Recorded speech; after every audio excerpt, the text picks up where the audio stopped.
lived in Delaware County my entire life, so 22 years. I've lived in Delco my whole life, and then I went to college in Philly, and I've lived the past few years in South Philly, but I'm very temporarily back in Delco while I wait for my immigration papers and stuff. The last time I visited the library was 2 or 3 years ago, and it was to get a library card. The last time I visited a library, first grade, I won this, like, bookmark designing competition for Sellers Library, which is, like, a big sort of Delco thing. It was on the, Underground Railroad, I think, and they had a bookmark competition. I drew a bunch of dinosaurs, and they won, and I got a tote bag that I still have, and it's the only time I ever won anything. I didn't hear of the statistic until recently, and then I looked it up, and it is everywhere, and I was like, wow, okay, that makes sense. Living here, that definitely makes sense that that's a phenomenon around this place. Alcohol is a huge part of the local culture in Delaware County. I think any excuse to drink is used by everyone. I actually do think I remember reading that on Urban Dictionary, like a long time ago, that it was 42 to 1. And I also remember reading, and I don't know if this is correct, and this is years ago, so I could be remembering it wrong, but I think I remember looking up, like, Drexel Hills specifically on Urban Dictionary, and it said that we have, like, the most bars per capita in the world or something, which, like, I wouldn't be surprised. Really, any occasion to drink is, and no occasion, too, no occasion to drink is just, that is an excuse to drink.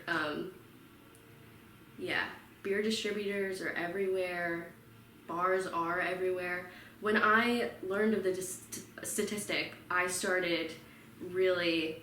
became cognizant of how many bars are around. I was like, wow, it is in every activity that is ever done by anyone who lives here. People here love to drink. A lot of Irish. Sorry to all Irish out there, but you see it all over. Like, you go to a little kid's baseball game, and, like, dad's drunk screaming at the umpire. Actually, I was walking through the park. There's a sign now that says, reminder, I'm just a kid. It's just a game.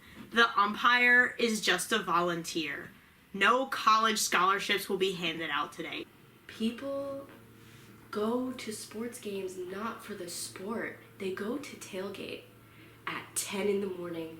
Any excuse to start drinking is snatched up, and everyone's involved. We got all the generations of the family involved, and honestly, it's what keeps a lot of families together, is going out and doing these activities. Families are literally held together by getting around a table or around a grill or wherever they are and just drinking copious amounts of alcohol. And you're almost looked at weird when you don't have that in your family. It's my family, my nuclear family, we don't drink. It's just not something we do. My mom has an occasional glass of wine, but we don't go out to bars. We don't go to the sports games and tailgate. And I miss out on a lot of the culture in Delaware County and a lot of the social events because that's not something I do. So you're and that's where everyone goes, to these drinking events, wherever they are, to just know each other, and it kind of becomes this, like, it's really a town event. More than a family gathering, because it does happen at family gathering level, it becomes an entire county event.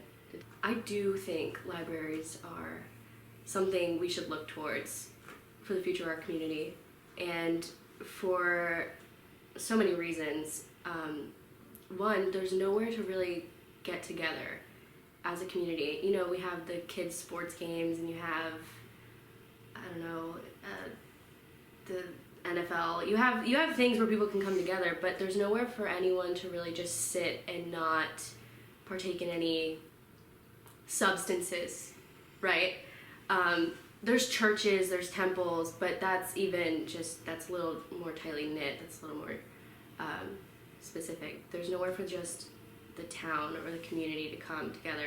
Libraries are super important. Like, I know I just said I haven't been to one in like 20 years, which is pretty bad, But, and my mom always told me growing up that if I spent as much time at a library as I did on the internet, I'd be, like, really smart.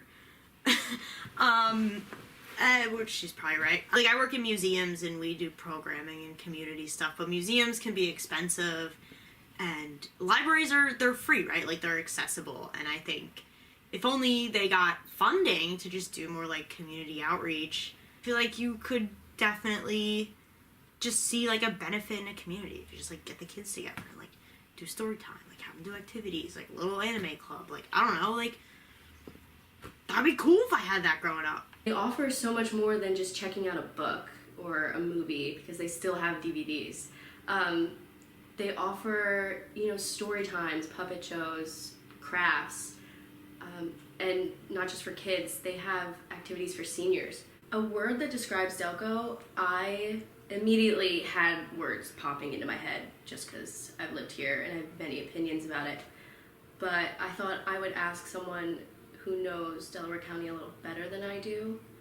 So I spoke with a local historian that I know, and I just asked him straight out, what's one word you would use to describe Delco? And it didn't even take, 30 seconds. He just said mixed up. And I was like, all right, yeah, I can see that. I can definitely see how it's mixed up, because it is. One word, that's hard, because I feel like Delco is a world of contradictions. Maybe, like, clusterfuck? Is that one word? Can I say fuck in your documentary? Okay, cool. Yeah, I'm gonna go with clusterfuck. You can write that down.